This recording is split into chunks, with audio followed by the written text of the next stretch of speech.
I'm going to add another perspective on that, if I may, just because it's something that we're in the midst of doing for our own site right now, and using both of your tools as part of the process.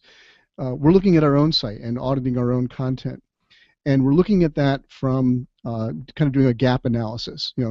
Your tools are helping us to see here's what we have, here's what we're strong on, but not just look at it. A lot of times you'll hear content marketing advice. They'll say like, use these tools to find what's most popular, what's worked best for you, and do more of that. But you need to also look at the gaps, and not just gaps in your competitors, but in your own. In our case, what we're looking at is we know we have a range of services, in our case, that we're trying to sell, products, whatever it is that you're trying to get out there, aspects of our business. And the analysis that we're able to do with your tools is helping us see there's whole areas where we want to attract business, but we've produced little or no content that relates to that area. So that's another useful way, I think, to look at it, to use the tools to say where are our gaps, whether competitively or internally, and remember that one of the functions of good content is not necessarily directly selling a particular product or service, but building a reputation around the area that product or service represents. And so if you don't have reputation, for doing a particular thing, it's going to be harder to attract customers for it, right? Yeah, I think that's key to me. I think you have to build some reputation and authority in your space. And it's a bit like when you're looking for opportunities is where can you add value? Because I could write another post on 7 great ways to write a landing page, but I have really no authority in that area. And frustratingly, I click through to lots of those posts and they don't have much authority or value either.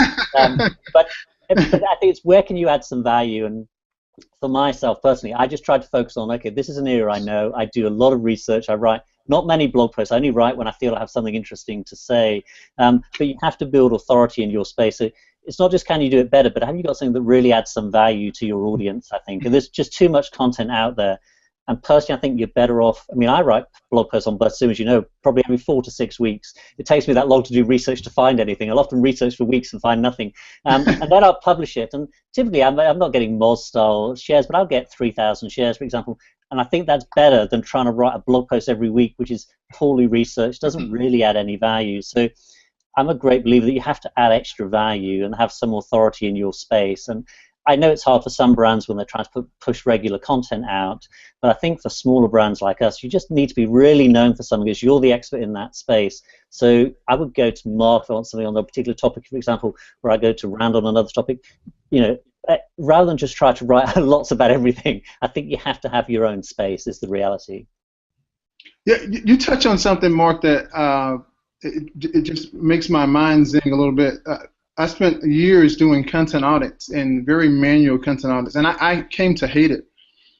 And a lot of it was that I could never do an audit that I wanted to do. And then I started working with enterprise brands, many of which had thousands and tens of thousands of pages, and we're trying to optimize those pages to perform the way that they should.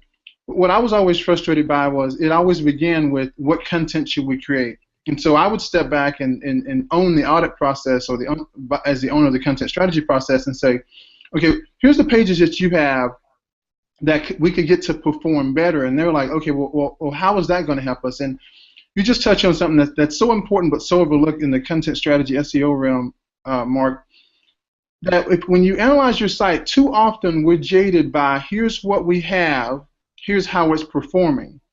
And if you think of it in terms of here's where we may have just a little of something, and if we extrapolate that out and say, wow, if we had more content of this ilk, that likely perform multiples better than anything else. And that's in our wheelhouse of the services that we provide.